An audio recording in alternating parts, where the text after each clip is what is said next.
Pessoal, tudo bom? Eu me chamo Arthur Falsetti, sou professor do Reagro, especialista em economia comportamental e tomada de decisão e coordenador da área de sustentabilidade aqui no Reagro.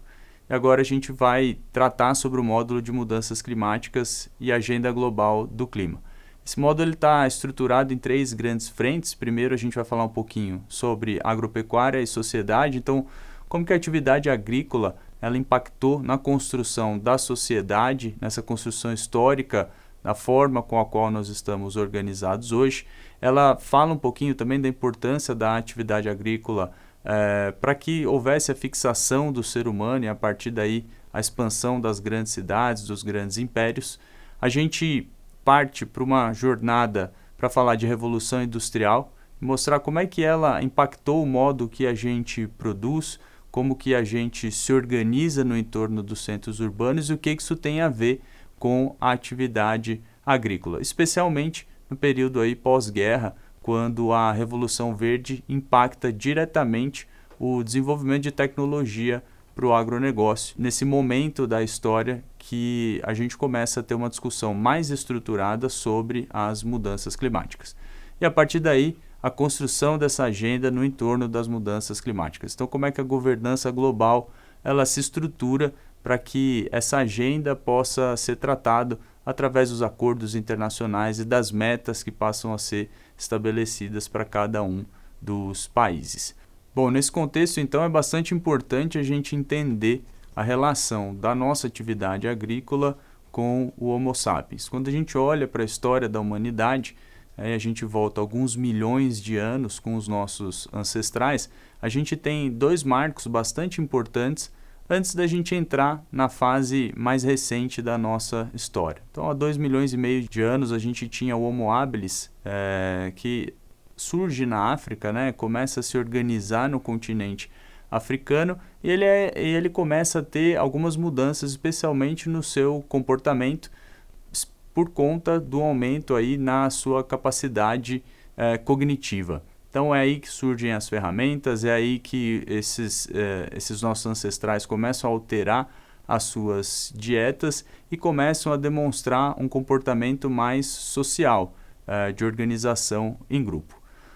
1,8 milhões de anos, esse Homo habilis evolui para aquilo que a ciência chama do Homo erectus. Então ele começa a ter uma capacidade cognitiva mais avançada ainda, é quando o homem controla o fogo, cria ferramentas mais complexas, tem uma evolução postural, que provavelmente é um dos pontos mais visuais que a gente tem dessa história de evolução, e ele começa a se organizar dentro de estruturas ainda muito simples, ainda muito rudimentares, mas ele já começa a ter um comportamento de grupo mais adequado. E a partir daí, a gente tem o Homo sapiens. O Homo sapiens ele surge há aproximadamente 70 mil anos.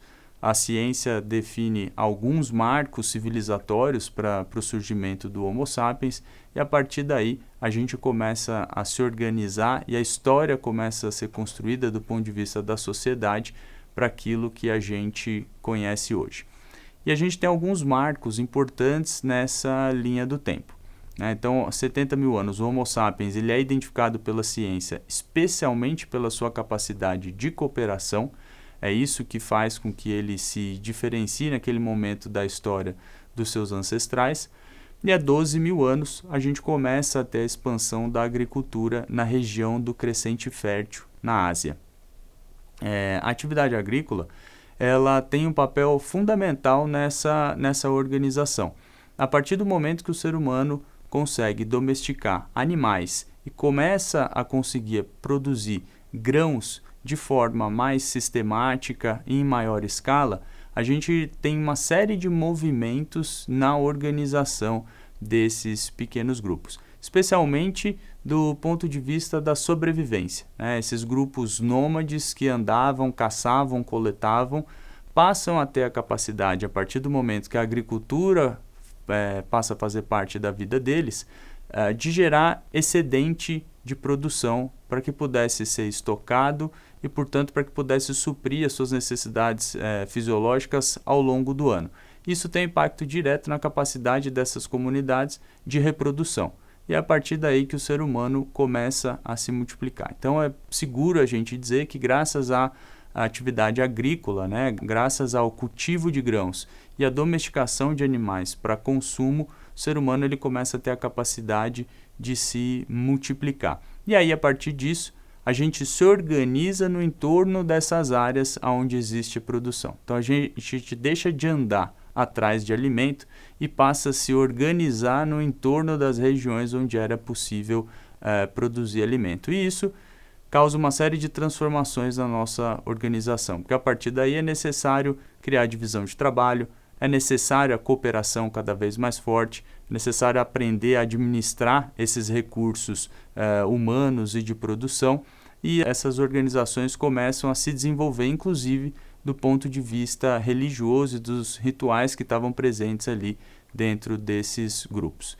Há 6.000 anos a gente começa a expansão das cidades e das grandes civilizações, novamente um processo possibilitado pela agricultura. A produção de alimento, a capacidade de estocar alimento faz com que alimento vire uma moeda de troca. E além de ser uma moeda de troca, permite também com que os exércitos possam ser alimentados. Então, essas civilizações começam a ter capacidade de criar forças militares, porque tinham condição de alimentar esses homens, de gerar excedente, e a partir daí a gente tem um novo arranjo na sociedade. Essas comunidades passam a perceber que, com o poder militar e com a capacidade de produzir alimento e de realizar trocas, eles seriam capazes de se deslocar para outras regiões, explorar novas regiões e eventualmente conquistar novas regiões. E é o que acontece 4.000 anos depois, quando a gente chega no marco da expansão dos grandes impérios, né? Então, há 2.000 anos, né, contados de agora, todo esse excedente, toda essa geração de riqueza permite com que grandes impérios, como o Império Romano, o Império Turco-Otomano, olhem para suas fronteiras e queiram expandir, tenham a capacidade de expandir. Então, essa soma entre recurso financeiro e alimentos faz com que esse movimento comece a acontecer. E é quando também a gente experiencia pela primeira vez o comércio global. Inicia-se o processo de colonização de grandes territórios do mundo e a partir daí a gente tem mudanças políticas e sociais bastante profundas na nossa sociedade. Bom, dessa forma, o ser humano ele começa a se organizar no entorno do alimento. Então, como a gente pôde ver dentro dessa linha do tempo, a produção agrícola ela é fator fundamental para que a gente se organize da forma que a gente está organizado hoje enquanto sociedade. E num dos marcos mais recentes da nossa história, que é a Revolução Industrial, novamente a atividade agrícola tem um papel bastante importante. Primeiro porque todo o desenvolvimento industrial do mundo ele girou no entorno de manufaturar produtos de origem vegetal ou animal. Então, no início, a indústria têxtil muito forte e, a partir daí, a expansão para outras cadeias de produção, a grande maioria delas, com exceção da indústria pesada de siderurgia e de máquinas, a grande maioria delas baseada na transformação de algum tipo de produto oriundo da agropecuária. Então, o agro ele atua como um fornecedor de matéria-prima para essa revolução industrial. Ele é o primeiro grande fornecedor de mão de obra para essa revolução industrial. Então, as indústrias se estabelecem nos grandes centros e, a partir daí, as pessoas migram do campo para a cidade em busca dessas novas oportunidades. E isso, ao longo do tempo, ao longo das décadas, gera um processo bastante interessante e que é muito importante para o agro, porque uma vez que a atividade cede mão de obra para a atividade industrial, a gente passa a ter que se organizar no campo no entorno do ganho da produtividade do trabalho. Isso faz com que a gente avance nos equipamentos de tração animal, faz com que a gente avance em tecnologia, no primeiro momento tecnologias primitivas, mas que avançaram muito ao longo das décadas. Novamente, esse desenvolvimento, esse ganho de produtividade no campo, faz com que dessa vez a gente tenha mão de obra livre. Essa mão de obra flui de novo numa segunda onda para os grandes centros industriais. Então, o agro ele tem um impacto direto, tanto no aumento da produção, como no crescimento da população e nessa organização do mundo no pós-industrial. E esse movimento, somado depois, no século seguinte, aquilo que a gente conhece como Revolução Verde, é um pouco do que caracteriza a atividade agropecuária como a gente conhece hoje, né? Então, no período pós-guerra, toda aquela base industrial formada no entorno de produzir materiais de guerra, armamento, munição, fica ociosa. E alguns países tinham nesse parque industrial uma boa porção da sua riqueza sendo produzida, como era o caso de Estados Unidos, e especialmente de alguns países no continente europeu.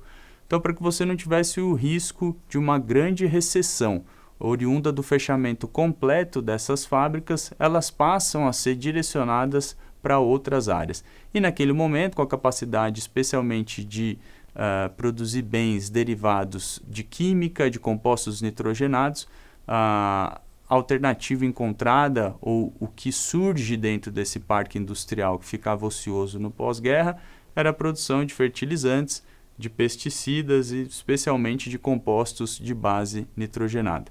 Então, a Revolução Verde ela se inicia por conta dessa potencial ociosidade nos parques industriais dos países desenvolvidos. A gente passa a produzir insumos químicos e esses insumos químicos começam a ser aplicados no processo de produção. Então, com isso, esse fator somado à mecanização, então essa evolução da tecnologia que vinha acontecendo no agro, e o melhoramento genético de variedades aí dos principais grãos produzidos no mundo, fez com que acontecesse, a partir do fim da Segunda Guerra Mundial, uma explosão do agronegócio, e a gente consegue experienciar isso aqui no Brasil, especialmente nas décadas de 60 e 70, quando a soja vem para o nosso país e a gente começa a desenvolver uma série de outras cadeias aqui.